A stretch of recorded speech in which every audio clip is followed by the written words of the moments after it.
I believe in God our Father. I believe in Christ the Son. I believe in the Holy Spirit. I believe in God our Father. I believe in Christ the Son. I believe in the Holy Spirit. I believe in God our Father. இந்த ஓய்வு நாளுக்காய் நம்முடைய துதிக்கிறோம், ஸ்தோத்திரிக்கிறோம் கர்த்தர்.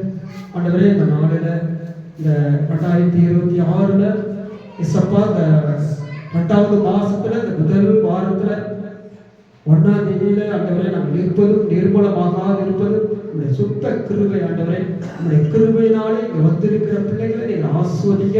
வர தடைப்பட்ட பிள்ளைகளை நீங்கள் கொண்டு வாருங்க, மகிமைப்படுத்துங்க, ஆஸ்வதிங்க. இதை பார்த்து கொண்டிருக்கிற வாழ்க்கையில் ஆண்டவரே ஒரு மனமாற்றத்தை கொண்டு வர கர்த்தர் கிருபை செய்யட்டும். பரிசுத்த ஆவியானவர் எங்கோ அங்கு விடுதலை உண்டு தேவன். ஆனால் பரிசுத்த ஆவியானவருக்கு இடம் கொடுக்கிற பிள்ளைகள், பரிசுத்த ஆவியானவருக்கு கீழ்ப்படுகிற பிள்ளைகள், பரிசுத்த ஆவியானவருக்கு விரோதமாக பேசாதபடிக்கு ஆண்டவரை அப்பா பரிசுத்த ஆவியானவர்களை ஆளுகை செய்யட்டும். பரிசுத்த ஆவியானவர்கள் வழி நடத்திட்டோம். பரிசுத்த ஆவியானவர்கள் பேசுகிறதை மறைப்பதை வெளிப்படுத்தப்படியா செய்கிறோம். வந்திருக்கிற பிள்ளைகளுக்கு ஆட்சியிருக்கிற ஆண்டவரை சாட்சி சொன்ன பிள்ளைகளுக்கு ஆட்சியிருக்கிற ஆண்டவரை ஆண்டவரை அருமையான பாடின பிள்ளைகளுக்கு ஆட்சியிருக்கிறோம். தடைப்பட்ட பிள்ளைகளுக்கு ஆட்சியிருக்கிற ஆண்டவரை கர்த்தர் பெரிய காரியம் செய்ய எண்ணி முடியாத அதிசயங்களையும் அற்புதங்களை செய்ய ஆண்டவரை நம்முடைய வாழ்க்கையில குடும்பத்துல வேலை செய்கிற இடத்துல ஒரு அற்புதத்தை செய்ய ஆசீர்வாதத்தை மகிமைப்படுத்துங்க. வருகிற பிள்ளைகளை பாதுகாப்பாய் கொண்டு வாங்க. நம்ம பேசுகிறது ஒவ்வொரு வார்த்தையும் தேவ மகிமைப்படுத்தட்டும், ஆசீர்வாதத்தை மகிமைப்படுத்துங்க. பசுதாவினால ஆசீர்வதிக்கிறோம். இயேசு கிறிஸ்துவின் வேண்டிகளுக்கு நிச்சயம் ஒரு நல்ல பிதாவே. ஆமென். ஹல்லேலூயா, ஹல்லேலூயா, ஹல்லேலூயா, ஹல்லேலூயா. மீண்டுமாக இயேசு கிறிஸ்து நாமத்தில் உங்களை யாவரையும் நான் வாழ்த்தி நான் வரவேற்கிறேன்.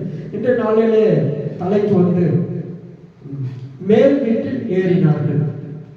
ஜெபத்துக்கு மேல் வீட்டில் ஏறினார்கள். அப்ப ஜெபம் ரொம்ப முக்கியம். இன்னைக்கு உலகத்துல பாத்தீங்கன்னா எத்தனையோ மைல் கணக்கு நடந்து போறாங்க, மலை மேல ஏறுறாங்க. எதுக்கு ஏறுறாங்க? உங்க குடும்பத்துல ஒரு சமாதானம் கிடைக்கணும், பிள்ளைங்களுக்கு சமாதானம் கிடைக்கணும், ஒரு ஏதாவது ஒரு ஆசீர்வாதத்தை பெற்றுக்கொள்ளும் சொல்லி என்ன பண்ணுங்க, இன்னைக்கு உலகம் முழுவதும் சுற்றி திரிந்து வருகிறாங்க. அவங்களுடைய ஒருவேளை குடும்பத்தின் பிரச்சனையா இருக்கலாம், குழந்தை இல்லாம இருக்கலாம், திருமணமாகாத இருக்கலாம், இப்படி பல காரியங்களை சொல்லிக்கிட்டே போகலாம். அவர்களாம் இன்னைக்கு உலகத்துல எந்தெந்த மலையெல்லாம் சுற்றி வராங்க. ஆனா உண்மையான ஒரு இயேசு கிறிஸ்து நம்ம என்ன பண்றோம்? மறந்து போயிடும். இந்த உலகத்தை ரட்சிக்க வந்தவர், இந்த உலகத்தை ஆசீர்வதிக்க வந்தவர், இந்த உலகத்தை ஆண்டவர் நமக்கு ஒரு விடுதலை கொடுப்பதற்கு வந்தவர். அதெல்லாம் மறந்துட்டு நம்ம என்ன பண்றோம்? எங்கெங்கயோ ஏறி போறோம்.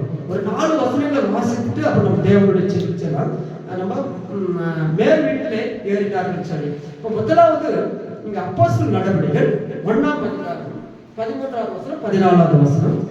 அவர்கள் அங்கே வந்த பொழுது மேல் வீட்டிலே ஏறினார்கள். அதில் பேதுரும் யாக்கோபும் யோவானும் அந்திரேயாவும் பிலிப்பும் தோமாவும் பர்தேமேயும் மத்தேயும் அல்பியாவின் குமாரனாகிய யாக்கோபும் லேசாதன் எனப்பட்ட சீமோனும் யாக்கோபின் சகோதரனாகிய யூதாவும் தங்கியிருந்தார்கள். அங்கே இவர்கள் எல்லோரும் ஸ்திரீகளோடும் இயேசுவின் தாயாராகிய மரியாளோடும் அவர்களுடைய சகோதரர்களோடு கூட ஒருமனப்பட்டு ஜெபத்தினாலும் வேண்டுதலினாலும் தரித்திருந்தார்கள். அவர்கள் அங்கே வந்த பொழுது மேல் வீட்டிலே ஏறினார்கள். யாரு? அது பண்ண ஒரு லிஸ்ட் கொடுக்கப்பட்டது.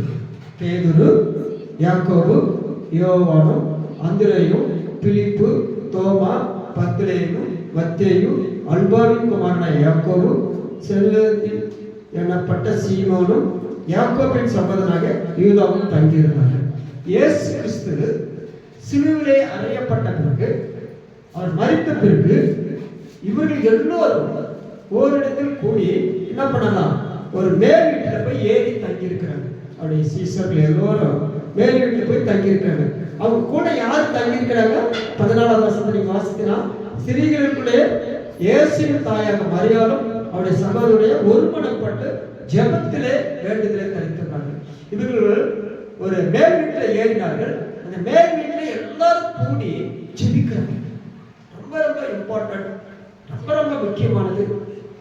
நம்ம கூட இந்த உலகத்தின் ரட்சகர் இயேசு கிறிஸ்து நம்மை விட்டு போய்விட்டார் என்று சொல்லி இவர்கள் கலங்கி தவித்துக் கொண்டிருக்கிற வேளையில இவர்கள் எல்லோரும் என்ன பண்ணலாம், ஒரு வீட்டுல மேல் வீட்டுல ஏறினார்கள். அந்த மேல் வீட்டுல ஏறி என்ன பண்ணாங்க, ஜெபிக்கிறாங்க. மேல் வீட்டுல ஏறி ஜெபத்துல ஒரு தாகம் இருக்குது. சீசர்களுக்கு அவருடைய தாயாரும் அங்க இருக்கிறாங்க.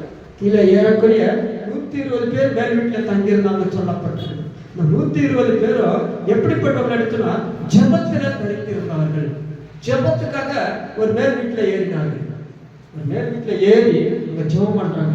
இந்த ஜெபம் பண்ணும்போது கடைசியில் வாசிங்கன்னா ஒருமனப்பட்டு ஜெபத்திலே வேண்டுதல் தரித்திருந்தாங்க, ஒருமனப்பட்டு இருந்தாங்க. எல்லாரும் சீசர்கள் எல்லாரும் ஒருமனப்பட்டு அவங்க என்ன பண்ணாங்களா, ஜெபத்திலும் வேண்டுதல் தரித்திருந்தாங்க. ஜெபத்துல அவங்க வேண்டுதல் இருந்தாங்க, ஜெபத்துல உறுதியா இருந்தாங்க. ஜெபம் ரொம்ப முக்கியமானது. மேல் வீட்டுல நம்ம ஏறுறோம், மலை மேல ஏறுறோம், ஒரு சபைக்கு வரோம்.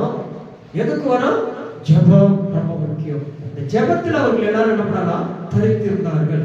வேதத்துல அநேக இடங்களை நீங்கள் வாசிக்கும் போது ஜெபத்துக்காக ஒருமனப்பட்டு தரித்திருந்தார்கள். வாசிங்க தானியேல் புஸ்தகம் 6ஆம் அதிகாரம் 10வது வசனம். தானியேலே வென்றால் அந்த பத்திரத்துக்கு கையெழுத்து வைக்கப்பட்டது என்று அறிந்த பொழுது தன் வீட்டுக்குள்ளே போய் தன் மேல் அறையிலே எருசலேமுக்கு நேராகவும் பலகணிகளை திறந்து அங்கே தான் முன் செய்து வந்தபடியே தினமும் மூன்று வேளையும் தன் தேவனுக்கு முன்பாக முழங்கால் படியிட்டு ஜெபம் பண்ணி ஸ்தோத்திரம் செலுத்தினார். பாருங்க, தானியேல் என்னவென்றால் அந்த பத்திரத்துக்கு கையெழுத்து வைக்கப்பட்டிருக்குது, ஒரு சட்டம் போடப்பட்டிருக்குது. இந்த சட்டமே என்ன சொன்னால், அந்நிய தெய்வங்களை நீங்கள் வணங்க வேண்டும், நேபுகாத்நேச்சர் அல்லது அவருடைய பொற்செடியை தான் வணங்க வேண்டும், வேற எதுவுமே நீங்க என்ன பண்ணக்கூடாது, வணங்கக்கூடாதுன்னு சொல்லி ஒரு சட்டம் போட்டுக்கிறார். அந்த சட்டத்தை மீறக்கூடாது இல்லையா? கவர்மெண்ட்ல ஒரு சட்டம் பண்ணா அந்த சட்டம் தான். ஆனா தானியேல் அந்த பத்திரத்துக்கு கையெழுத்து வைக்கப்பட்டிருந்த போதிலும் அவர் வழக்கமாக ஜெபத்திற்கு முதலிடம் கொடுக்கிறார். சட்டத்துக்கு மீறி ஜெபிக்கிறார். இன்னைக்கு நம்ம ஜெபிக்கும் போது நம்முடைய ஜெபத்தினுடைய வல்லமை நமக்கு உண்டு. கட்டுகள் உடையும், ஜெபத்தினால வல்லமையினால கட்டுகள் உடையும். தானியேல் நம்ம வழக்கம் போல ஜெபிக்கிற ஒரு பழக்கத்தை நீங்கள் ஏற்படுத்திக் கொள்ள வேண்டும். கிறிஸ்துவுக்குள்ள இங்க ஒரு ஜெபம் அல்லது ஒரு ஜெப இடம் அல்லது வாரத்தில் ஒரு நாளாவது இல்ல டெய்லியாவது ஒரு ஜெப இடத்தை நீங்க என்ன பண்ணணும், ஆயத்தப்படுத்த வேண்டும். தேவனுக்கு முன்பாக அவர் எப்படி ஜெபம் பண்ணாலும் முழங்கால் படிட்டு ஜெபம் பண்ணார். ரொம்ப முக்கியம். நம்முடைய ஜெபத்துக்கு பதில் வரவில்லை என்று சொன்னால் நாம் சரியாக என்ன பண்ணல, ஜெபம் பண்ணவில்லை. அப்ப நம்ம ஜெபம் எப்படிப்பட்டது சொன்னால், அந்த மேல் வீட்டுல ஏறி அவங்க 120 பேர் கூடி, அவங்க சீசர்கள் தாயார்கள் எல்லாம் கூடி ஒருமனப்பட்டு ஜெபம் பண்ணார்கள். இன்னைக்கு நம்ம குடும்பத்துல இருக்கிற ஒருமனப்பட்டு நீங்க ஜெபம் பண்ணணும். கணவன் மனைவி பிள்ளைகள் குடும்பமா நீங்க ஒருமனப்பட்டு நீங்க ஜெபம் பண்ணும் போது அந்த ஜெபம் எப்படி இருக்குமா, ஆசீர்வாதமா இருக்கும். அவர் முழங்கால் படிட்டு அவர் வழக்கமா ஜெபம் பண்றத ஆண்டவரை நோக்கி என்ன பண்ணாராம், ஜெபம் பண்ணார். இன்னைக்கு நம்ம எங்கேயோ ஏறி போறோம், ஆனா முக்கியமான காரியத்தை தான் விட்டுறோம். ஜெபத்தை நம்ம என்ன பண்றோம், விட்டுறோம். ஜெபம் ரொம்ப முக்கியம்.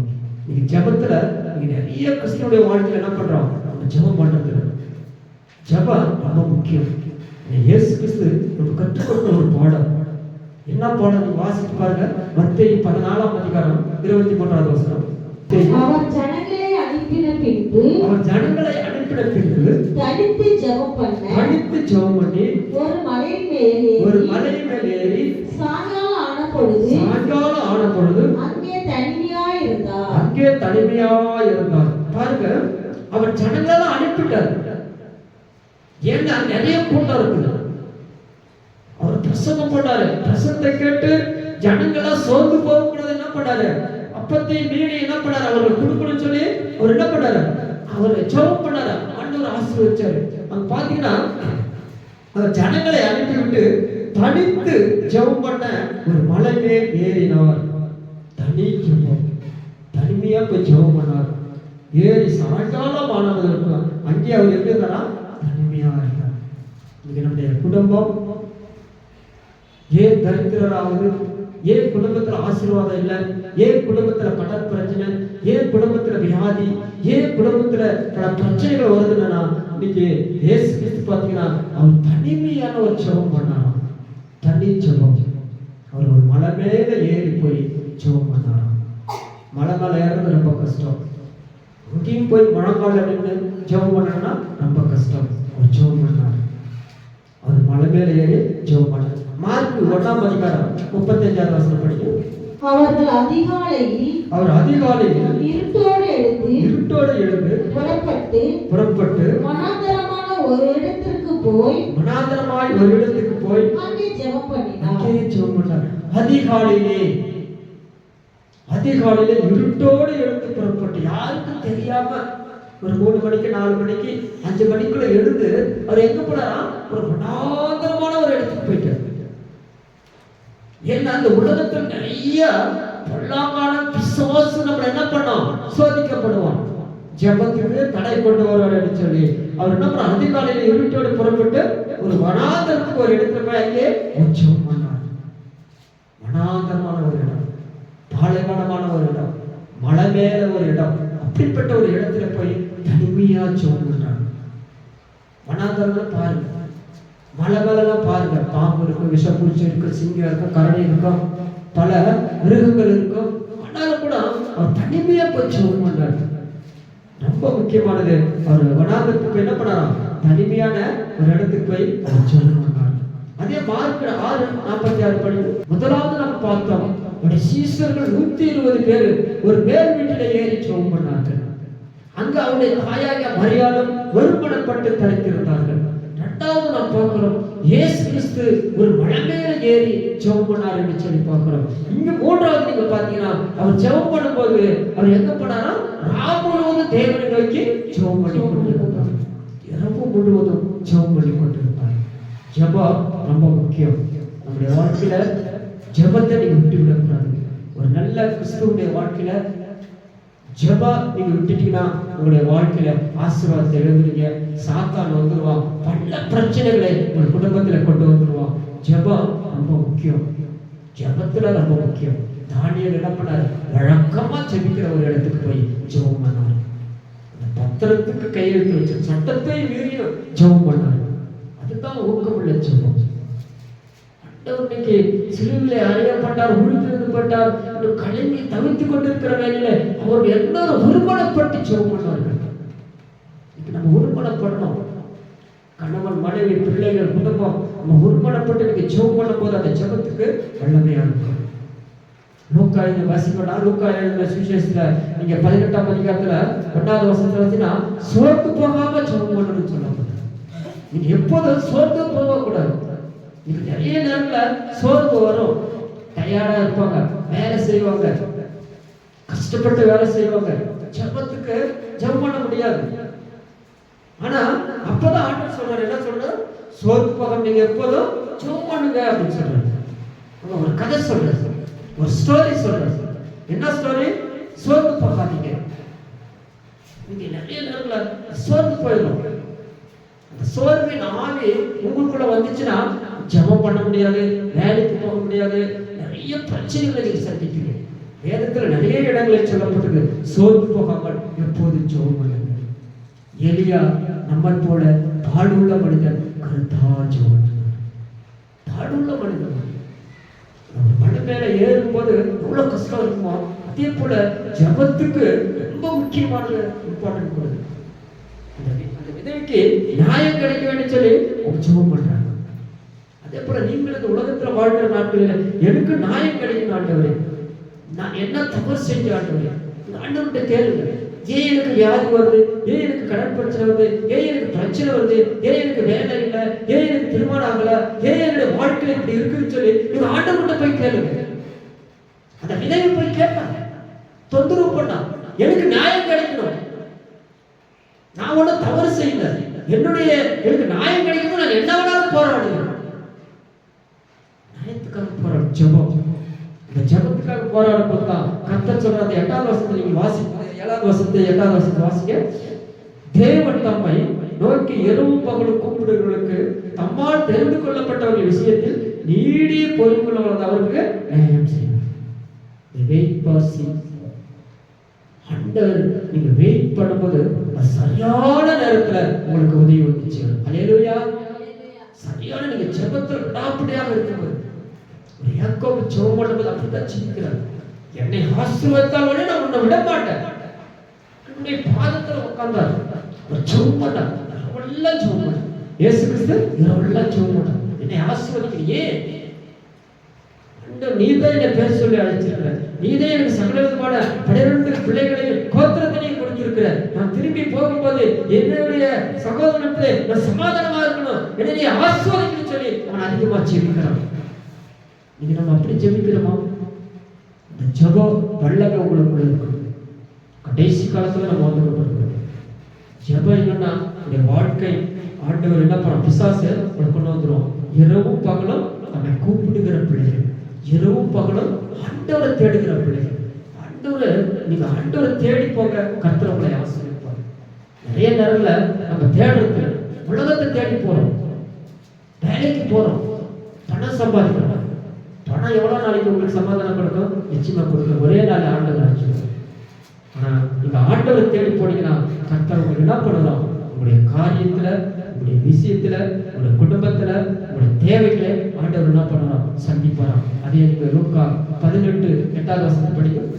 சீக்கிரத்தில் அவர்களுக்கு நியாயம் செய்வார், சீக்கிரத்தில் அவர்களுக்கு நியாயம் செய்வார் என்று உங்களுக்கு சொல்கிறேன். ஆகிலும் மனுஷகுமாரன் வரும்போது பூமியிலே விசுவாசத்தை காண்பாரோ என்றார். பூமியிலே விசுவாசத்தை காண்பாரோ என்றார். அப்ப உலகத்துல இயேசு கிறிஸ்து இந்த பூமிக்கு திரும்ப வருவார். அது 2ஆம் வருகை வருவார். அவர் சீக்கிரத்திலே வரும்போது நியாயம் செய்வார். யாருக்கு நியாயம் செய்வாரு? மனுஷகுமாரன் வருகிற நாட்களில விசுவாசத்துல இருக்கிறவர்களுக்கு, இந்த faith, இந்த விசுவாசத்துல ஜெபத்துல உறுதியாய் ஒருமனப்பட்டு தரித்திருக்கிறவர்களிடத்துல ஆண்டவர் வருவார். விசுவாசம், அந்த விசுவாசம் உங்களுக்கு இருக்கணும். இயேசு கிறிஸ்து சொன்னார், கண்டிப்பா வருவார். நம்ம ஒரு டிக்கெட் எடுத்துறோம், ட்ரெயின் டிக்கெட். அந்த ட்ரெயின் டிக்கெட் எடுத்துட்டோம், கண்டிப்பா என்ன பண்ணோம்? இந்த ட்ரெயின் வரணும், வெயிட் பண்றோம். வெயிட் பண்றோமா இல்லையா? அப்ப அந்த டிக்கெட் எடுத்துட்டு அதுல வெயிட் பண்றோம், கண்டிப்பா அதுல போய் சேரணும். அதே போல நம்ம பரலோகம் என்னும் ஒரு டிக்கெட் நம்ம எடுத்துட்டு இருக்கிறோம். எப்ப நீங்க ரட்சிக்கப்பட்டீங்களோ, எப்ப நீங்க ஞானஸ்தானம் எடுத்தீங்களோ, எப்ப ஆண்டவருடைய பிள்ளைகளா இருக்கீங்களோ, நீங்க யாருடைய நீங்க அந்த டிக்கெட் எடுத்துட்டீங்க. அப்ப அந்த டிக்கெட்டை எடுத்த பிறகு நீங்க என்ன பண்ணணும்? வெயிட் பண்ணணும். இந்த அளவுக்கு நீங்க வெயிட் பண்றீங்களோ அந்த அளவுக்கு தெய்வம் உங்களுடைய வாழ்க்கையில என்ன பண்ணணும்? ஆண்டவர் வருவார். ஆண்டவர் வரும்போது இந்த பூமியில, இந்த உலகத்துல என்ன பண்ணுவாரு? விசுவாசத்தை கேட்பார். இந்த விசுவாசம் எங்க இருக்கு? பொருட்கள் மேலையா, உலகத்து மேலையா, ஆஸ்தி மேலையா, சொத்து மேலையா, யாரு மேல உங்க மேல நீங்க விசுவாசம் வச்சிருக்கீங்க? நீங்க ஆண்டவர் மேல வைக்கிறீங்க. அவங்க எல்லாரும் ஒருமனப்பட்டு ஒரு வீட்டுல ஏறி ஜெபம் பண்ணார்கள். 2வது அவர் ஜெபம் பண்ணும்போது பரிசுத்த ஆவியானவரை பெற்றுக்கொண்டார்கள். அந்த அளவுக்கு காத்து கொண்டு இருக்கும்போது, எந்த அளவுக்கு வெயிட் பண்றோமோ, எந்த அளவுக்கு ஆண்டவர் நீங்க காத்து கொண்டு இருக்கீங்களோ, அந்த அளவுக்கு தேவன் உங்களுக்கு என்ன பண்ணலாம்? பரிசுத்த ஆவியானவர் உங்களுக்கு மேல வரும். நீங்க பரிசுத்த ஆவியானவர் நிறைய நேரங்கள்ல நிறைய கொஸ்டின் இருக்கு. நீ பரிசுத்த ஆவியானவர் பெற்றுக்கொண்டியா? நீ ஆவியில நிரம்பியா? அது நமக்கு நீங்க ஜெபம் பண்ணீங்கன்னா, நீங்க ஜெபத்துல இடமில்லாமல் தரித்து கொண்டு இருந்தீங்கன்னா பரிசுத்த ஆவியானவர் ஆண்டவர் வருவார். வருவார். அவரை நீங்க பெற்றுக்கொள்ள முடியும். வாசிக்க லூக்கா 3ஆம் அதிகாரம் 22வது வசனம். பெந்தகோஸ்தே அப்படின்னு சொன்னா இயேசு கிறிஸ்து மரித்து உயிர்த்தெழுந்து 40 நாள் அநேகருக்கு தரிசனத்தை கொடுத்தார். அவருடைய சீசர்களுக்கு, அவர் குத்தப்பட்டவர்களுக்கு, அவருடைய தாயாருக்கு, நிறைய பேர் கூட இருந்த எல்லாருக்கும், சந்தேகப்பட்ட எல்லாருக்கும் என்ன பண்ணாரு? 40 நாள் தரிசனம். அதுக்கு மட்டும் வேலை போறாரு. அதுக்கு பிறகு 10 நாள், இந்த பெந்தகோஸ்தே சொன்னா 50வது நாள். இந்த 50வது நாள்ல அவங்க எல்லாரும் என்ன பண்ணலாம்?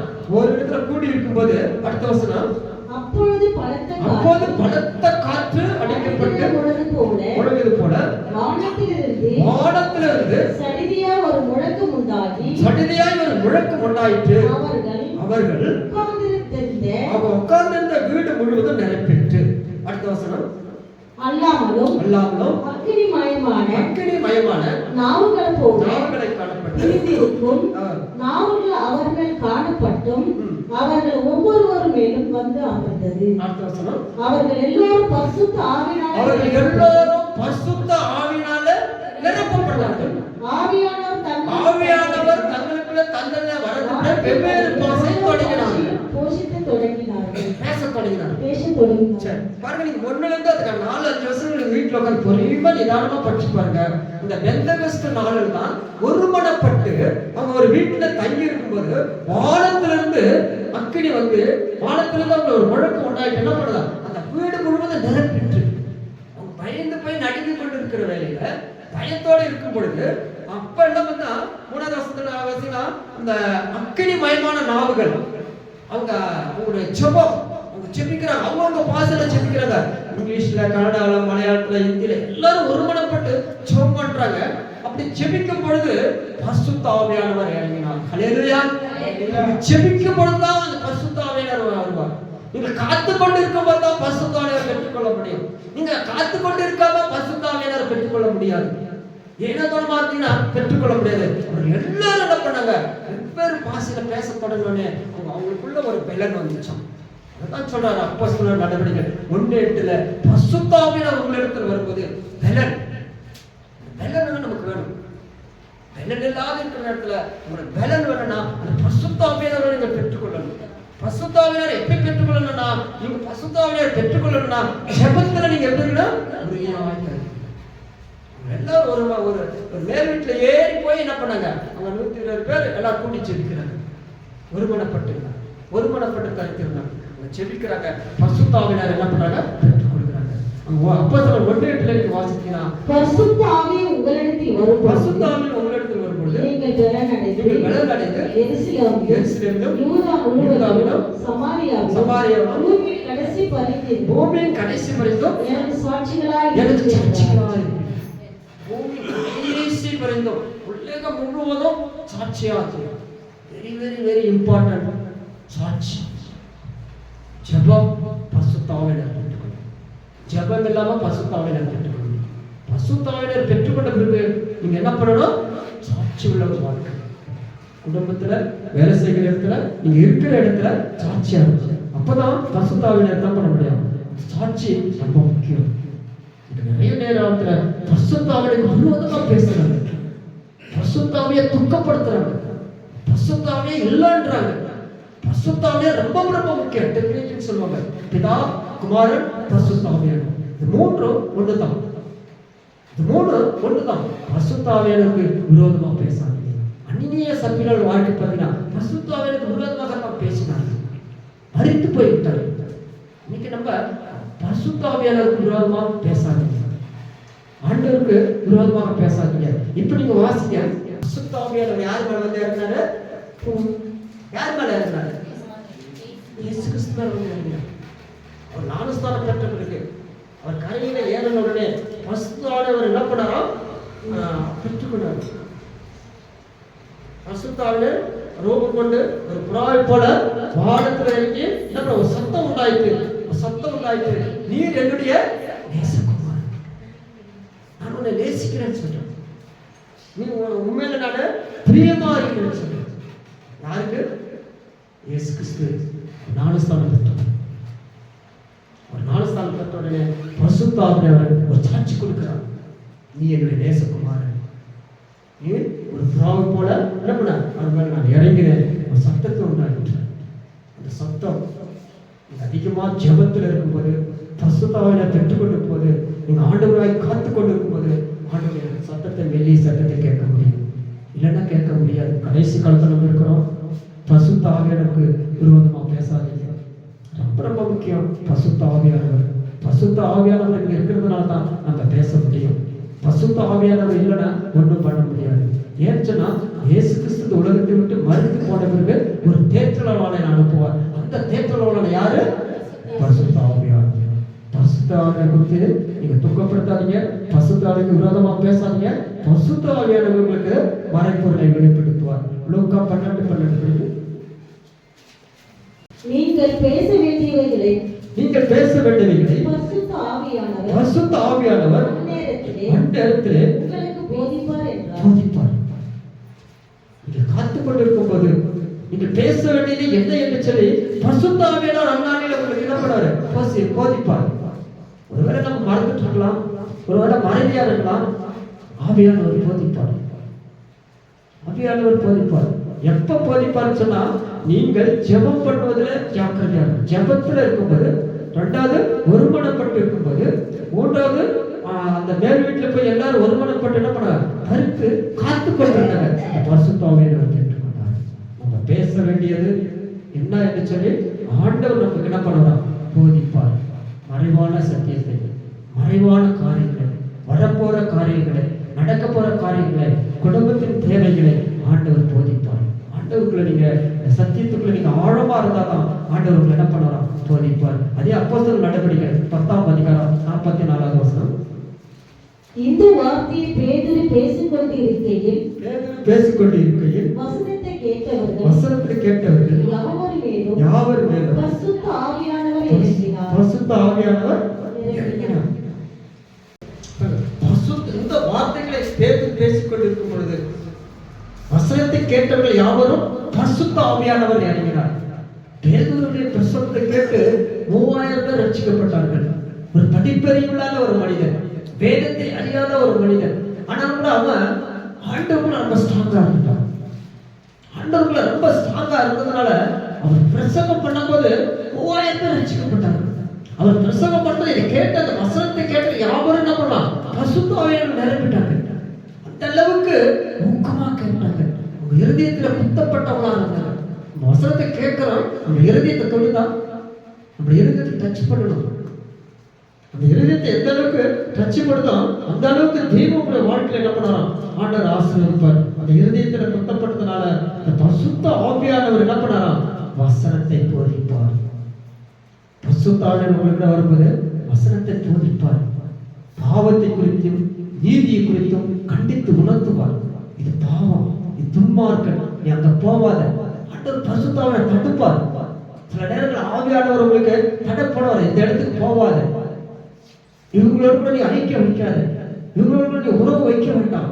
வேதனை உண்டாக்கும் வழி என்னிடத்தில் உண்டோ என்று பார்த்து நித்திய வழியை என்னை நடத்தும். வேதனை உண்டாக்கும் வழி என்னிடத்தில் உண்டோ என்று பார்த்து என்னை நித்திய வழியில நடத்தணும் என்று சொல்லி ஒவ்வொரு நாள் என்ன பண்ணுறீங்க? ஆண்டவர் சமூகத்துல போய் கேட்கணும்.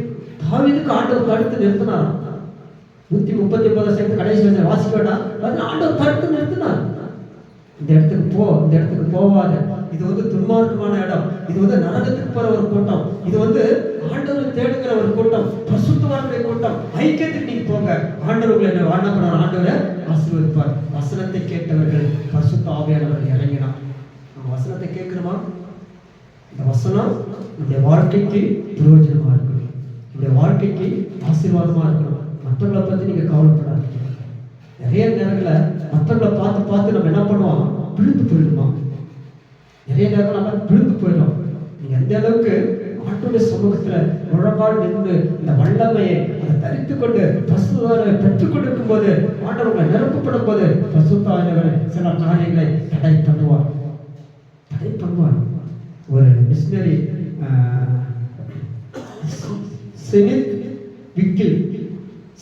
ஸ்மித் விக்கில் என்றவர் ஒரு பெரிய மிஷனரியா.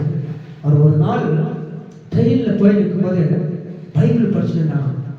முன்னாடி ஒரு 4-5 பேர் இருந்தாங்களாம். இவருடைய முகத்தை பார்த்த உடனே தேம்பி எழுந்தார்களாம். ரியலா நடந்தது, உண்மையா நடந்தது. ஸ்மித் விக்கில் உண்மையாவே நடந்தது. அந்த ட்ரெயின் பெண்ணில் அவர் சுவிசேஷம் சொல்லல, நீ இயேசு கிறிஸ்து ஏற்றுக்கொள்ளுன்னு சொல்லல, எதையுமே சொல்லலையா. ஒன்னே ஒண்ணுதான், அவர் வேதத்தை படிச்சுட்டு இருந்தாராம். அந்த வில் அந்த ஹோலினஸ் பரிசுத்த ஆவியானவர் அவங்க முன்னாடி உட்கார்ந்து தொட்டுச்சாங்க. எல்லாரும் கதறி அழுதாங்களாம். அவங்க 4 பேரும் கிடையாது, ஏறக்குறைய அந்த ட்ரெயின்ல இருந்த எல்லாருமே கதறி அழுதாங்களாம். அப்ப அவர் சொன்னா, என்ன இந்த தேவ மனுஷனை பார்த்த உடனே எங்களை ஆட்டாமட்டியா அவருடைய பாவத்தெல்லாம் உணர்த்தினாரு.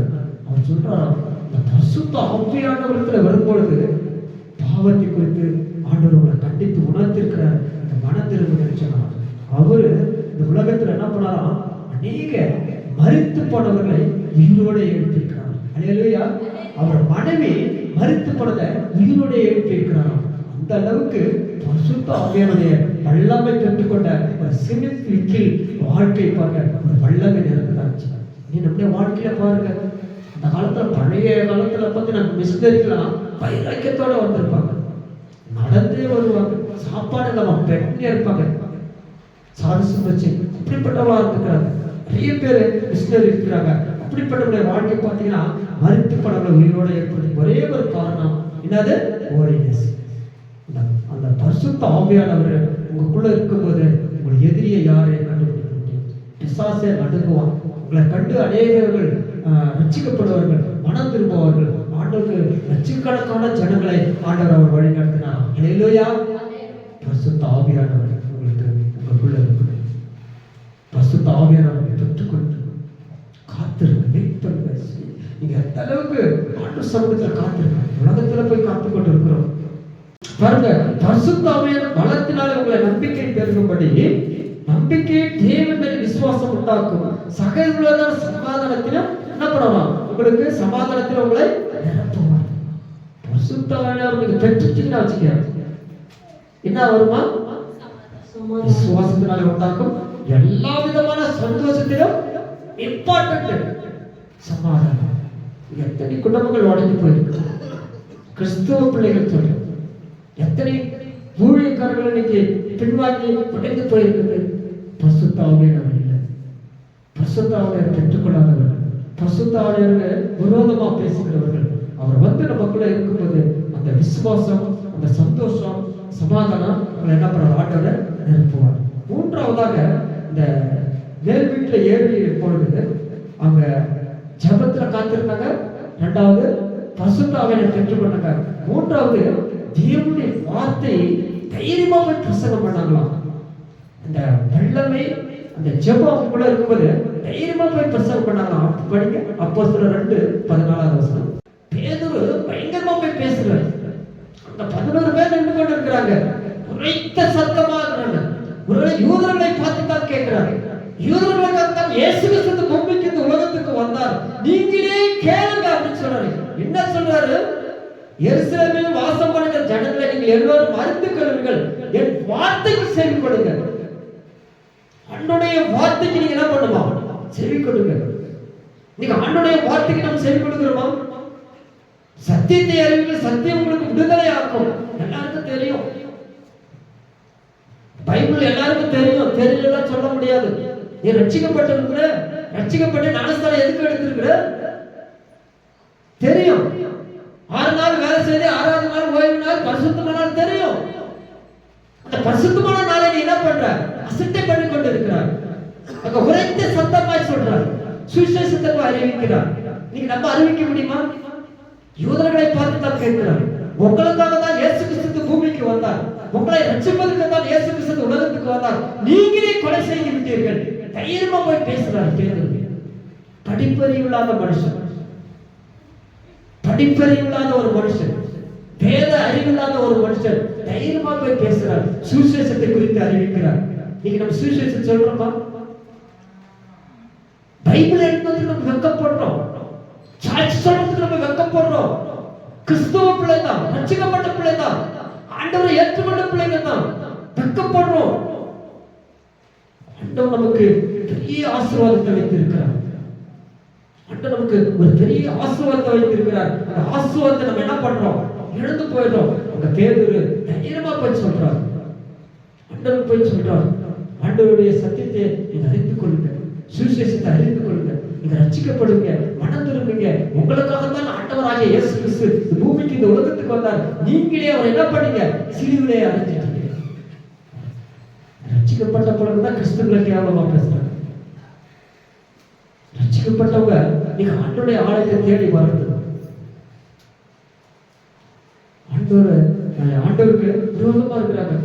நான் பேதுரு பாருங்க, அந்த சுவிசேஷ அந்த வார்த்தை செவி கொடுங்க, அந்த வார்த்தைக்கு செவி கொடுக்கலன்னு கேட்கிறாரு. நம்ம செவி கொடுக்கிறோமா இல்ல செவி கொடுக்காம இருக்குமா? காது உள்ளவன் கேட்கிறார், காது இல்லாதவன் நரகத்துக்கு போகும்.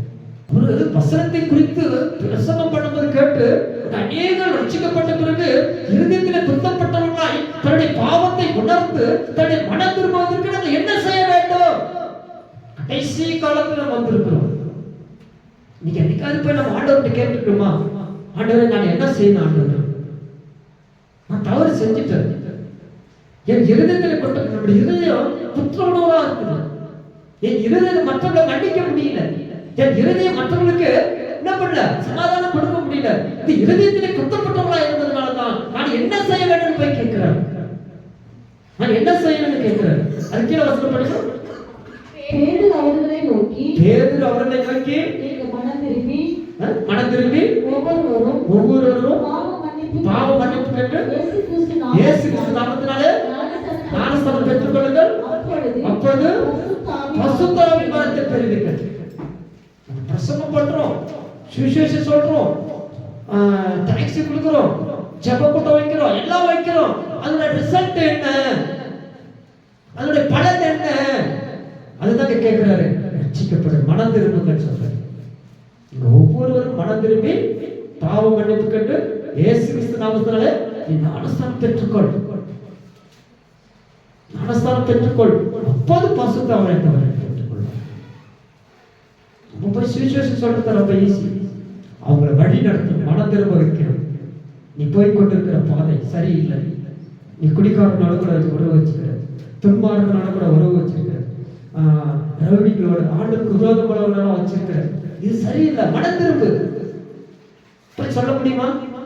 பேதுரு போய் சொன்னார், யூதர்கள் மத்தியில் போய் சொன்னார், இது மனம் திரும்ப, மனம் திரும்ப, மனம் திரும்ப, பாவத்தை அறிக்கையிடு, மனம் திரும்ப, பாவத்தை அறிக்கையிடு சொன்னார்.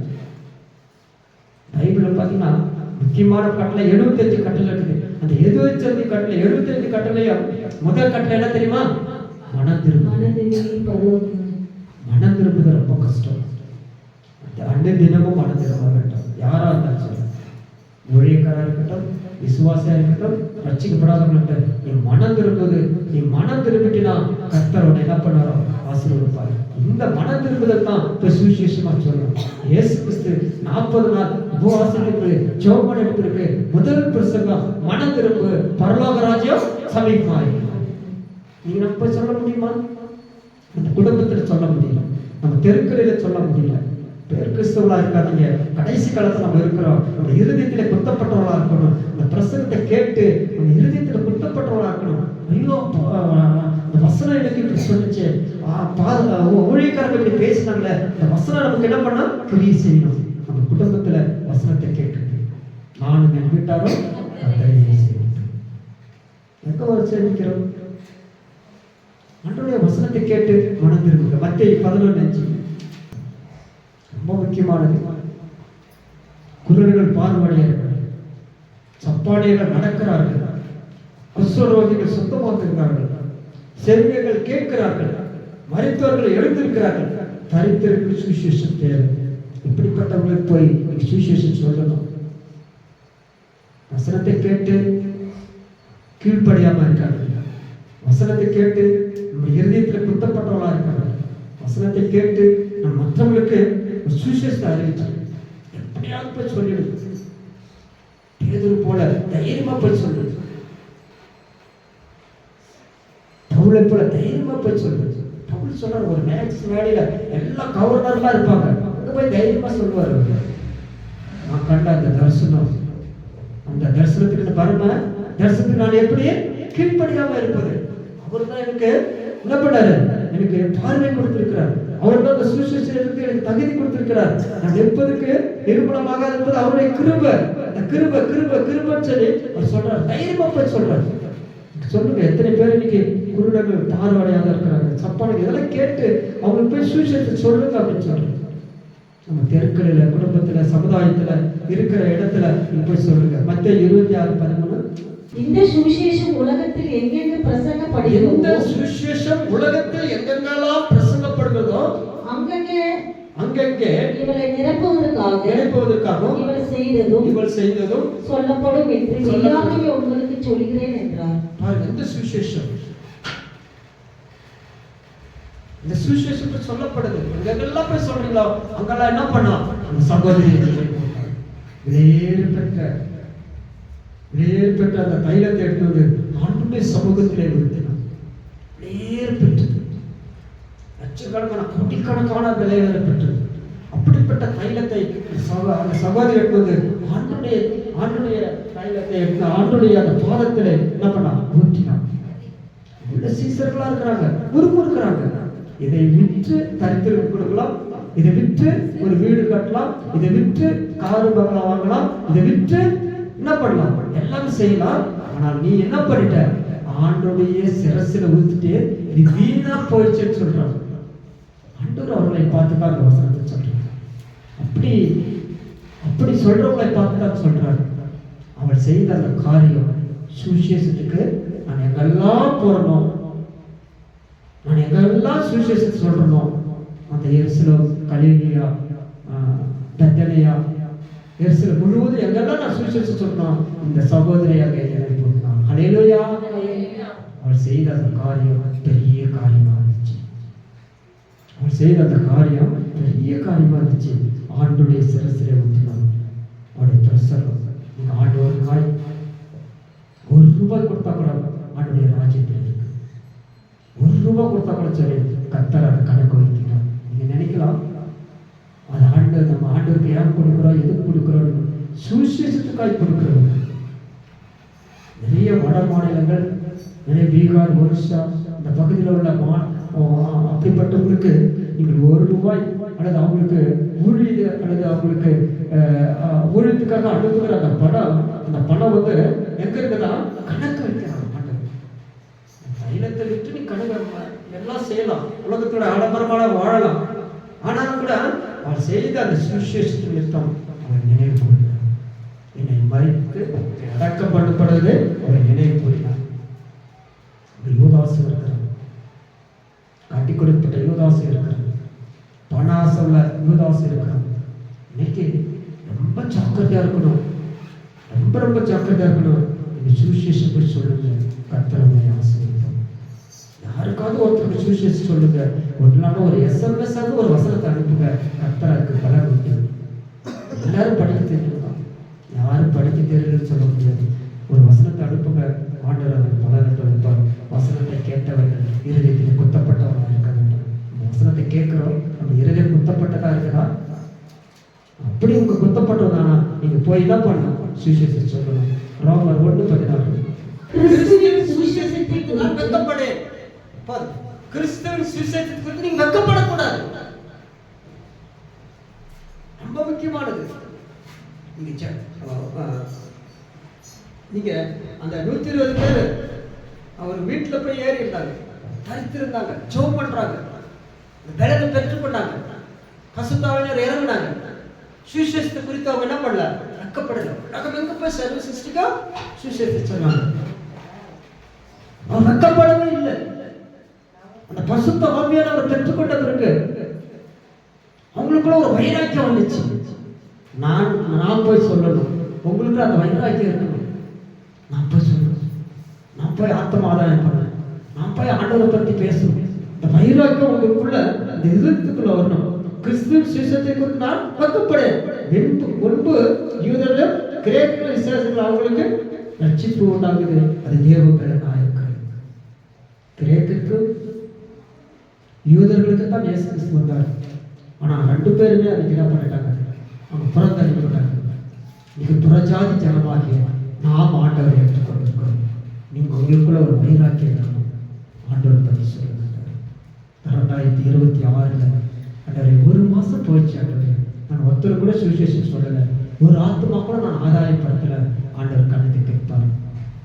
ஆண்டவர் உங்களை குறித்து கணக்கு கேட்பார். நீங்கள் விசுவாசத்துக்கு கிறிஸ்துவ சுவிசேஷத்தை குறித்து வெட்கப்படாதீங்க. ஆண்டவருக்காக நீங்கள் ரட்சிக்கப்பட்டுட்டீங்க. முழுக்க நடிச்சு முக்காடு எதுன்னு சொல்லுவாங்க. முழுக்க நடிச்சிட்டோம், அப்புறம் எதுக்கு முக்காடு எடுத்து ஆண்டவருக்கு சுவிசேஷம் சொல்லுங்க. உலகம் எங்க போங்க, சர்வ சிருஷ்டிக்கு சொல்லுங்க. கர்த்தர் உங்களை என்ன பண்ணலாம், ஆண்டவர் ஆசீர்வதிப்பார். சர்வ சிருஷ்டிக்கு போங்க.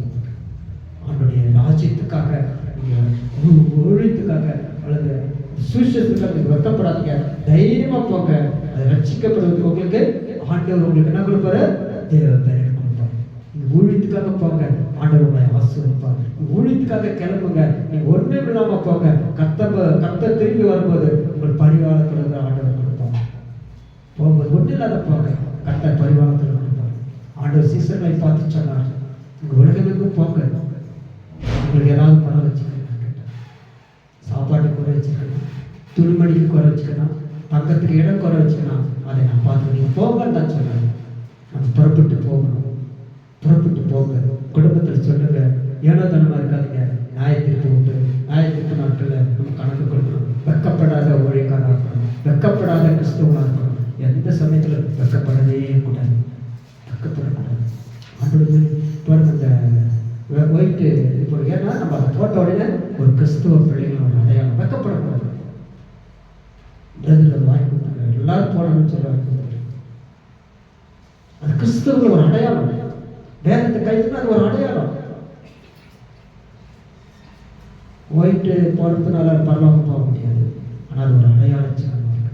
ஒரு கிறிஸ்துவ பிள்ளைங்க, இவங்க கிறிஸ்தவங்க அப்படின்னு சொல்லுவாங்க. அதில் தயவுசெய்து நம்ம ஆண்டுடைய அந்த ரட்சிப்பு இங்கே இழந்து போவாங்க, பாதுகாத்துக்கொள்ள கத்துறவங்க ஆசை. நான்காவதாக நாங்களே ஒரு பிரயாணம் பட்டணத்துக்கு சமீபத்தில் வருகையில் பட்டணத்துக்கு சமீபத்தில் வருகையில் பேதுரு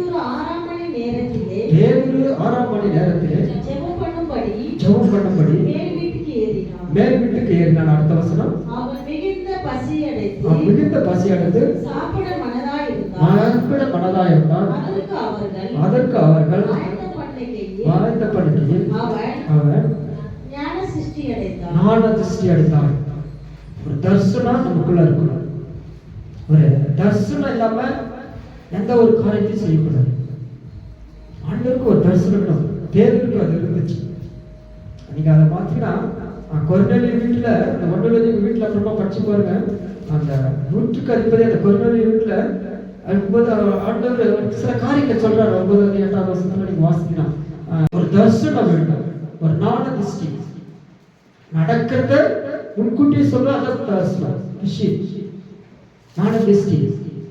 நடக்க போறது முன்னாடியே சொல்லணும். கொர்நேலியுக்கு என்ன நடக்க போகுதுன்னு பேதுரு முன்னாடி சொல்லுவார். அவங்க வீட்டுக்கு போ, அவங்க பேதுரு சொல்லுவார் சொல்றாரு. அவங்க போன உடனே ஞான தரிசனம் சொல்றாரு. அந்த தரிசனம் ரொம்ப முக்கியம் இல்லையா? அந்த தரிசனத்துக்கு ரொம்ப முக்கியம். அப்படி நீங்க தரிசனத்தை காட்டினா கர்த்தர் உங்களுக்கு கூட இருக்கிறாங்க. முதலாவது மேல் வீட்டில் இருந்தாங்க, உருமானப்பட்டிருந்தாங்க, ஜெபத்தில் இருந்தாங்க. 2வது பரிசுத்த ஆவியானவரை பெற்றுக்கொண்டாங்க. 3வது தேவனுடைய வசனத்தை தைரியமா பெற்றுக்கொண்டாங்க. 4வது அவங்களுக்கு ஒரு விஷயம், தரிசனம் இருந்துச்சு, ஞான திருஷ்டி. ஒருத்தர் வரான்னா அதை நம்ம கண்டுபிடிக்கணும். ஒருத்தவங்களுக்கு சண்டைக்கு வரான்னு வச்சுங்கன்னா நம்ம பரிசுத்த ஆவியானவரை உணர்த்துவார். அவன் வந்து துன்பமா இருக்கான், அதை விட்டு நீங்க என்ன பண்ணுங்க, விலகி போயிடுன்னு சொல்லுவார். ஆண்டவர் ஏதோ ஒரு காரியத்தில் ஆண்டவர் உணர்த்துவார். ஒரு இன்டர்வியூ போறீங்க, ஆண்டவர் உணர்த்துவார். இந்த காரியத்தை பேசு மகனே சொல்லுவார். இந்த போர்ஷனை படி மகனே சொல்லுவார். ஞான திருஷ்டி. விக்கிரகங்கள் படைக்கப்பட்டது சாப்பிடலாமா சாப்பிடக்கூடாதா? விக்கிரக ஆராதனை போகலாமா போகக்கூடாதா? ஆண்டவர் நமக்கு ஞான திருஷ்டியில உணர்த்துவார். அங்க உணர்த்தினார். கொர்நேலியுக்கு ஆண்டவர் உணர்த்தினாரு, அது போனாரு. பேதுரு சொல்றாரு. அப்பதான் பேதுரு எழுந்து அவங்க வீட்டுல போயிட்டு பிரசங்கம் பண்றாரு. தேவன் பச்சை பாதம் இல்லாத தேவன் சொல்றாரு. 34வது வசனம், பச்சை பாதம் இல்லாத தேவன். நம்ம ஆண்டவருக்கு இங்க அநேக ஜனங்கள் இருப்பாங்க, இவங்க அவங்களாம் கிடையாது, எல்லாரும் ஒருமனப்பட்டவர்கள். அதனால பச்சை பாதம் இல்லாத தேவன் தைரியமா போய் பிரசங்கம் பண்ணுவாங்க. ஆண்டவர் உங்களுக்கு உணர்த்துவார், ஞான திருஷ்டி உணர்த்துவார். உங்களுக்கு நடக்க போற காரியங்களை ஆண்டவர் உணர்த்துவார். வெயிட் பண்ணி ஆண்டவருடைய சமூகத்தில் காத்திருக்காங்க. சொல்ற ஆபகுக்கு 2:2 குறித்த காலத்துக்கு தரிசனம் என்ன வைக்கப்பட்டிருக்கிறது. முடிவிலே அது விளங்கும். அது பொய் சொல்வது அது மாத்திரமல்ல. தாமதித்தாலும் அதற்கு காத்திரு. அதுக்கு நிச்சயமாய் வரும். அது தாமதம் இல்லை. குறித்த காலத்தில் தரிசனம் ஆண்டவர் ஒரு நிறைவேற்றுவார் இல்லையா? 3 காலம் இருக்கு இல்லையா? நிகழ்காலம், வருங்காலம், எதிர்காலம்.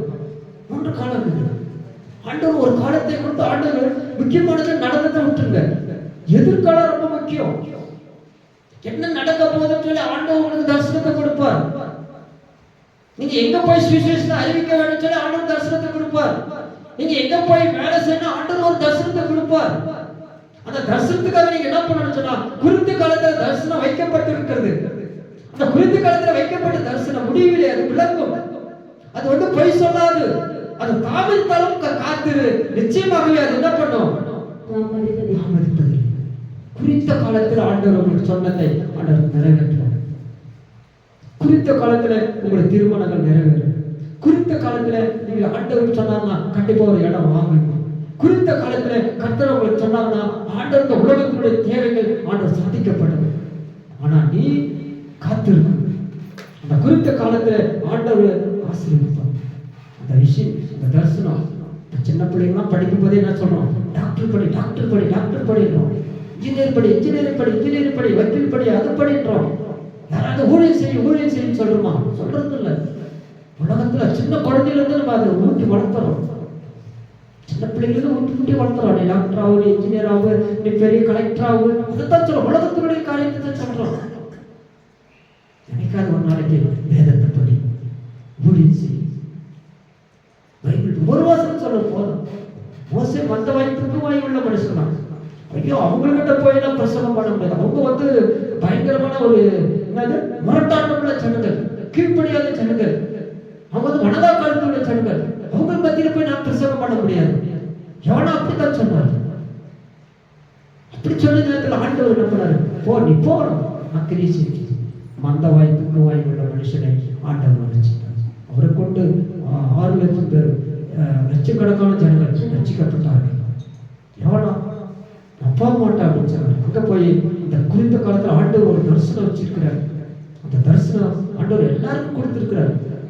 நீங்க நினைக்கலாம் வாலிப பிள்ளைங்களுக்கு, ஐயோ வயசானவங்களுக்கு இல்ல, வயசானவங்களுக்கு ஒரு தரிசனத்தை வச்சிருப்பார் ஆண்டவர். ஆண்டவர் அந்த தரிசனத்தை நீங்க என்ன பண்ணுங்க, வேஸ்ட் பண்ணாது.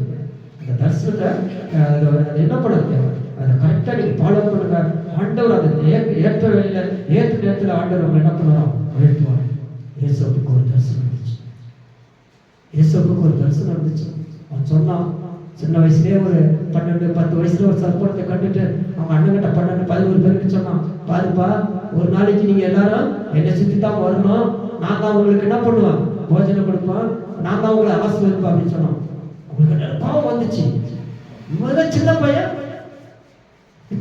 இவங்கிட்ட போய் நான் ஆசீர்வாதம், இவன் வந்து தரிசிக்கணுமா, இவன் தரிசனத்தை இவன் சொல்றது உண்மையா இருக்குமா? அவனை என்ன கேள்வி பண்ணாங்க. கேள்வி பண்றதுக்குள்ள கோபம் வந்துச்சு. கோபம் நிறைய குடும்பங்கள் வாழ்க்கை கோபம். கோபத்தில் என்ன பண்ண, அவனை அடிச்சு ஒரு குழியில போயிட்டான். அப்பா கிட்ட போய் சொல்லிட்டாங்க, சிங்க அடிச்சு. எப்படி அவன் குழியிலிருந்து தப்பிச்சு வேற தேசத்துக்கு போனான். கடைசியில் என்னாச்சு, கர்த்தர் இயேசுவை உயர்த்தினார். அந்த தேசத்தில் பஞ்சம் வந்துச்சு. பஞ்சத்தின் விளைவாக எல்லாரும் எங்க போனாங்க, எகிப்து தேசத்துக்கு கொண்டு போனாங்க. அங்க போய் என்ன பண்ணாங்க, தானியம் வாங்கி வந்தாங்க. இயேசு சொன்ன மாதிரி எல்லாரும் அங்க போய் கை கட்டி நின்னாங்க. எல்லாரும் போய் அவங்ககிட்ட போய் என்ன பண்ணாங்க, கெஞ்சினாங்க. கர்த்தர் அந்த தரிசனத்தை நிறைவேற்றினார். காலதாமதம் ஆகும், வெயிட் பண்ணுங்க, காத்திருங்க. கர்த்தர் ஏற்ற வேலையில ஏற்ற நேரத்தில் ஆண்டவர் உயர்த்துவார். ஆண்டவர் உங்களுக்கு ஒரு சொப்பனம் கொடுத்திருக்கலாம், உங்களுக்கு ஒரு தரிசனம் கொடுத்திருக்கலாம். கர்த்தர் அவங்களை உயர்த்துவார். விக்கில் அவர் என்ன பண்ணாரு, மரித்து பணம் உயிரோடு பரிசுத்த ஆவியானவர் பெற்றுக்கொள்ளும். இன்னைக்கு நம்ம இருக்கணும். கடைசியாக இந்த மேல் வீட்டில் ஏறினவர்கள் ஐக்கியமாக, இம்பார்ட்டன்ட், ரொம்ப முக்கியமானது ஐக்கியம். ஐக்கியம் இல்லைன்னா அது குடும்பமாக இருக்கட்டும், சபையாக இருக்கட்டும், ஸ்தாபனமாக இருக்கட்டும், கம்பெனியாக இருக்கட்டும், எதுவாக இருக்கட்டும், உடஞ்சி போயிடு. ஐக்கியம் ரொம்ப முக்கியம். ஒருமனப்பட்டு தரித்து ஐக்கியம் இருக்கும். ஒரு குடும்பத்தில் ஐக்கியம் இல்லாத குடும்பம் உடஞ்சி போயிடும். என்னதான் ஒட்டனாலும் ஒட்டவே விட்டாங்க. கிறிஸ்துவ பிள்ளை ஐக்கியமாக இருக்கும். சங்கீதம் 133 என்ன சொல்றது, சகோதரர்கள் ஒரு வீட்டில் வாசப்படுவது எவ்வளவோ இன்பமும் நன்மையானது. சகோதரர்கள் சொல்றோம், சகோதரின்னு சொல்றோம். அதெல்லாம் ஒரு குடும்பமா இருக்கிறோம், ஐக்கியமா இருக்கிறோம். ஐக்கியம் ரொம்ப முக்கியம். நீங்க மேல் வீட்டில் ஏறும் பொழுது சொன்ன இல்லையா, எத்தனையோ மலைகளெல்லாம் ஏறி ஏறி போறாங்க, ஆனா அவங்களுக்கு என்ன கிடைக்கிறாங்க? சமாதானம் கிடைக்கல. ஆனா நீங்க ஒரு ஐக்கியத்தில் இருக்கும்போது கர்த்தர் என்ன பண்ணுவாங்க? உயர்த்துவார்.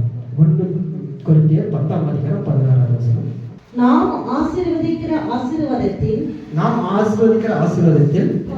பாத்திரமும் கிறிஸ்துவுடைய இரத்தத்தின் ஐக்கியமாய் இருக்கிறது அல்லவா? கிறிஸ்துவுடைய இரத்தத்தில் ஐக்கியமா இருக்கிறது அல்லவா? நாம் பிற்கிற அப்பம் கிறிஸ்துவுடைய சரீரத்தில் ஐக்கியமாய் இருக்கிறது அல்லவா? அந்த அப்பத்தில் நாம் எல்லோரும் பங்கு பெறும்படி அநேகர் நாம் ஒரே அப்பமும் ஒரே சரீரமாக இருக்கிறோம். பாருங்க, நம்ம ஐக்கியம். அப்பம், பாத்திரம், அப்புறம் ஒரு பாத்திரமா இருக்கணும், ஒரு மண் பாத்திரமா இருக்கணும். மண் பாத்திரம் அப்படி கீழப்பட்ட உடஞ்சிடும். அது எவ்வளவு பாதுகாப்பா வச்சிருக்கிற பூமியில் அவ்வளவுதான், அது மேற்பட்டு உடஞ்சிடும். அந்த பாத்திரத்தை சொல்றாரு, நம்ம ஆசீர்வதித்து பாத்திரமா கிறிஸ்துனுடைய ரத்தத்தை. இது எதை குறிக்கிறதுனா, இந்த ராபோஜன பங்கு, அவருடைய சரீரத்துல நம்ம ஐக்கியமா இருக்கணும், உடன்படிக்கை இருக்கிறோம். இந்த ஐக்கியத்துல நீங்க என்ன பண்ணா ஐக்கியமா இருக்கணும். நிறைய நேரல இந்த ராபோஜன நம்ம பங்கு பெறாம போறோம்னா ஆண்டோடைய ஐக்கியத்தை விட்டு அவங்க வெளியே போயிட்டாங்க. ரொம்ப முக்கியம். அதான் நான் அடிக்கடி சொல்றேன், கம்யூனிட்டி சர்வீஸ்ல அவருடைய ஐக்கியம், அந்த ஐக்கியத்துல நம்ம ஐக்கியமா இருக்கணும். அப்பா பிற்படுத்துல, அவருடைய சரீரத்துல, அவர் பாடுகளை, அவருடைய அந்த தேவனுடைய அந்த மகிமையில எல்லாத்துலையும் என்ன பண்ணா கலந்துக்கணும். ஏன்னா நம்ம அப்பத்துல எல்லாரும் ஒரே ஐக்கியமா இருக்கிறது போல, நம்ம சரீரம் ஒரே ஐக்கியமா இருக்கிறது போல நம்மளும் எப்படின்னா ஒரே ஐக்கியமா இருக்கணும். நம்ம எல்லாரும் ஐக்கியத்தின் பிள்ளைகளா இருக்கிறோம், நம்ம எல்லாரும் தேவனுடைய பிள்ளைகளா இருக்கிறோம். நம்ம ஐக்கியம் ரொம்ப முக்கியம். அதை விட்டு விடாதீங்க. ஆலோசனை இல்லாத இடத்துல சீர்கெட்டதா இருக்குன்னு சொல்லப்பட்டிருக்கு. நிறைய குடும்பத்துல ஆலோசனை இல்லாம இருக்கும், சீர்கெட்டதா இருக்கும். நிறைய இடத்துல நம்ம ஆலோசனை கேட்கறதுல, இந்த ஆலோசனை கேட்கறதுனா சில பேர் விழுந்து போயிடுவாங்க. அப்படி விழுந்து போகாத படிச்சு நம்ம என்ன பண்ணோம்? ஒரே சரீரம், இயேசு கிறிஸ்து நமக்கு நம்ம ஒரே சரீரமா இருக்கிற அந்த சரீரத்துல நம்ம பங்கு பெறும்போது அவருடைய ஐக்கியத்துல நம்ம பங்கு பெறுறோம். ஒருவேளை நீங்க அந்த ஐக்கியத்துல நீங்க பங்கு பெறணும்னா நீங்க ஆண்டவர் விட்டு விலகி போயிட்டீங்க. தயவுசெய்து இந்த கம்யூனிட்டி சர்வீஸ் நீங்க என்ன பண்ணலாம்? கண்டிப்பா கலந்துங்க. கர்த்தர் என்ன பண்றாங்க? ஆண்டவர் உயர்த்துவார். முதலாவது நம்ம பார்த்தோம், இந்த சீசர்கள் வேறு வீட்டில் ஏறினார்கள். எதுக்கு ஏறினாங்க? ஜெபம் பண்ணுவதற்கு. 2வது பரிசுத்த ஆவியை நடத்திட்டோம். 3வது வேத வசனங்கள் தைரியமா போச்சுனாங்க. 4வது சம்பளம். 5வது கடைசியில ஐக்கியம். நம்மளாம் ஒரு ஐக்கியமா இருக்கிறோம். ஐக்கியத்தை விட்டு நீங்க வெளியே போனீங்கன்னா பிசாசு என்ன பண்ணுவோம்? நம்மளை அடிச்சு சாப்பிட்டோம். ஆடு ஒன்றா இருந்தா சிங்கம் வந்து அடிக்காது. ஆடு தனித்தனியாக பிரிச்சுன்னா சிங்கம் வந்து என்ன பண்ணுவோம்? சாப்பிடுவோம். அதே போல நீங்க எப்பயுமே ஐக்கியமா இருங்க, பரிசுத்த ஆவியானவர் இருங்க, ஜெபத்துல இருங்க, உறுதியா இருங்க. கர்த்தர் என்ன பண்ணலாம்? ஆண்டவர் ஆசீர்வதிப்பார். ஒரு வாலிபன் இருந்தாங்க. அந்த வாலிபன் போய் ஒரு நாள் ஜெபம் பண்ணலாம். ஆண்டவரே எனக்கு வந்து ஒரு 1 லட்சம் ரூபாய் வேணும் அப்படின்னா, ஜெபம் பண்ண உடனே ஒரு தேவதூதன் வந்து அவருக்கு என்ன பண்ணானா? 1 லட்சம் ரூபாய் கொடுத்தானா. ரொம்ப சந்தோஷம். ஆண்டவர் வந்து என்ன பண்ணாரு? எனக்கு நான் ஜெபம் பண்ண, என் ஜெபத்தை கேட்டு என்ன பண்ணாரு? 1 லட்சம் ரூபாய் கொடுத்துட்டாரு. அப்புறம் ஆண்டவருக்கு ஏதாவது நான் பண்ணணும் அப்படின்ட்டு அவன் என்ன பண்ணான்? காணிக்கையா கொடுக்கணும்னு சொல்லி என்ன பண்ணானா? தேங்காய் வாங்க போனான் பக்கத்தில் ஒரு கடைக்கு. கடைக்கு போனோடனே அவன் என்ன சொன்னான்னா, தேங்காய் வந்து 10 ரூபாய் ஆகுது. 10 ரூபாய் வேலை ரொம்ப ஜாஸ்தியாக இருக்குது, 10 ரூபாய் வேலை கம்மியாக இருந்தால் கொடுக்குது. பக்கத்து கடையில் போய் கேட்டானா, அங்கே என்ன சொன்னா 5 ரூபாய் அப்படின்னு சொன்னான். ஆனால் 5 ரூபாய் ரொம்ப ஜாஸ்தியாக இருக்குது அப்படின்னா 3வது கடையில் போய் கேட்டானா, தேங்காய் வேணா அங்கே பக்கத்தில் ஒரு தென்னந்தோப்பு ஓடை இருக்குன்னா அந்த ஓட்டைக்கு பக்கத்தில் என்ன பண்ண அங்கே போங்க, உங்களுக்கு 1 ரூபாய்க்கு கொடுப்பாங்க தேங்காய். எனக்கு ரொம்ப சந்தோஷம். கையில் என்ன வச்சிருக்கிறான்? அதை பார்த்து போக முடியும். என்ன வச்சுக்கிறான்? 1 லட்சம் ரூபாய் வச்சிருக்கிறான். ஆனால் என்ன பண்ணான்? தேங்காய் உடைக்கிறதுக்கு 1 ரூபாய்க்கு பக்கத்து தோட்டத்துக்கு போனான். அது கொஞ்சம் கொஞ்சம் கடல் மாதிரி ஓரமாக இருந்துச்சு. நீங்கள் சென்னை சைட்லாம் பார்த்தீங்கன்னா கடல் இருக்காது போன. அவனா அங்கே போனான். நீ ஏறி பறிச்சிங்கன்னா உனக்கு 1 ரூபாய் அப்படின்னா இவனு சந்தோஷத்துல அந்த பணத்தை கட்டிட்டு ஏறிட்டான். ஏறி போய் என்ன பண்றான்? போய் அந்த தேங்காய் பறிக்கிற இடத்துல காற்று புயல் பயங்கரமாகிடுச்சு. ஐயோ விழுந்து போட வச்சுட்டு என்ன பண்ணா ஒரு மட்டையை பிடிச்சிக்கலாம். இந்த மட்டையை பிடிச்சிட்டு கீழே பார்க்குறான். ஒருத்தர் என்ன பண்ணாரு, இந்த ஒட்டகம் குளிப்பாட்டுறாரு இருந்தாரு. அவன் சொன்னா, ஒட்டகம்னா என்னை நீ காப்பாத்துனா என் மடியில் என்ன இருக்குது, 1 லட்சம் ரூபாய் இருக்குது, தயவுசெய்து எனக்கு பார்த்துக்க அப்படின்னா. அவனுக்கு ஆசை. ஆனால் என்னது, சரி நம்ம அப்படியே போயிட்டு அந்த ஒட்டகத்தை நிறுத்தி அது மேலே ஏறி அவரை காப்பாற்றலான்னு போனான். ஒட்டகத்தை நிறுத்தினா ஏறினா அவரை காலை பிடிச்சா அந்த ஒட்டகம் அப்படியே நம்பி போச்சு. இந்த ஒட்டகக்காரன் அவனை பார்த்து சொல்றான், தயவுசெய்து என்ன பண்ண, கையை விடவே விடாத, கையை என்ன பண்ணாத விடாத, கட்டியமா பிடிச்சிக்க. நான் 2 லட்சம் வச்சிருக்கிறேன், உனக்கு 20,000 தரேன் அப்படின்னா. எவ்வளவு வச்சுக்கிறேன், 2 லட்சம் வச்சுக்கிறேன், நான் 20,000 தரேன், தயவுசெய்து என்ன பண்ண அந்த மட்டையா விடவே விடாத. ரொம்ப சந்தோஷம் ஆகிப்போச்சு. ஆடாடா, இது ஒரு நம்ம என்ன இது ஒரு அதிர்ஷ்டம் நம்ம தேடி வந்துச்சு. அவன் ரொம்ப சந்தோஷப்பட்டானா. அப்புறம் பார்த்தா அந்த ஒட்டகம் ஒரு ஐஸா போயிடுச்சான். அப்புறம் லாஸ்ட்ல ஒருத்தர் குதிரைக்குள்ள பாட்டு வந்தாராம். கீழே இருக்கிற சொன்னா, குதிரைக்குள்ள பாட்டுறவர இது 2 பேரும் நீங்க காப்பாத்தினா உங்களுக்கு காசு கொடுக்குற, தயவுசெய்து எங்களை வந்து காப்பாத்துங்க அப்படின்னா. சரிட்டு அந்த நேரம் அந்த குதிரை கொண்டு நிறுத்திட்டு அவர் போய் காலை பிடிச்சா அந்த குதிரை என்ன போயிடுச்சு, நைஸா போயிடுச்சு. கீழே இருக்கிறவனா ஒட்டகம் பார்த்து சொல்றான், ஒட்டகானாவ தயவுசெய்து என்ன பண்ணாத, என்னத கையை விட்டு விட்டுறாத. இவன் சொல்றான், நான் 30,000 தரா அப்படின்னா.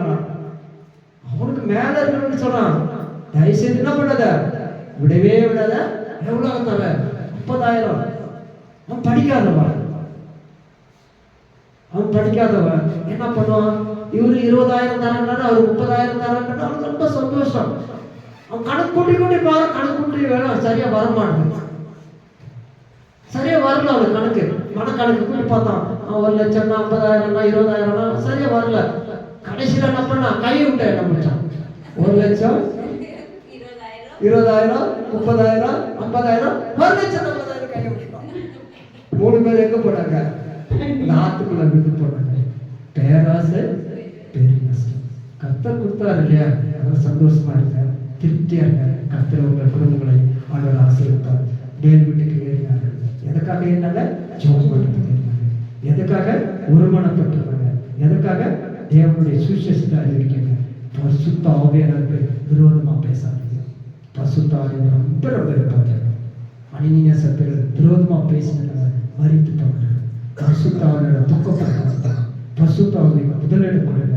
ஹோலினஸ் உங்களுடைய வாழ்க்கையில் முதலிடம் பரிசுத்த ஆவியானவரை கொடுங்க. கர்த்தர் அவரை என்ன பண்ணாரு, உயர்த்துவார். நீங்க தேவனுடைய வார்த்தை சுவிசேஷத்தை அறிவிங்க.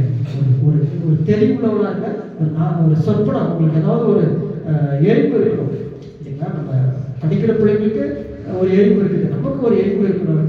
எரிப்பை கேளுங்க, கர்த்தர்கிட்ட கேளுங்க. கர்த்தர் அவங்க என்ன பண்ணுறாரு, ஆசீர்வாதம். அந்த தரிசனத்துக்கு அதை வெயிட் பண்ணுங்க. ஏற்ற காலத்தில் ஏற்ற நேரத்தில் ஆண்டவர் உயர்த்துவார். கடைசியாக ஐக்கியம் ரொம்ப முக்கியம். ஐக்கியத்தோடு இருந்த கர்த்தர் உங்களை, உங்கள் குடும்பங்களை, பிள்ளைகளை கர்த்தர் ஆசீர்வதிப்பார். தேவன் நம்மை வாசல்களை ஆசீர்வதிப்பார். நம்ம செபிப்போம். எல்லாரும் ஒரு பாடலை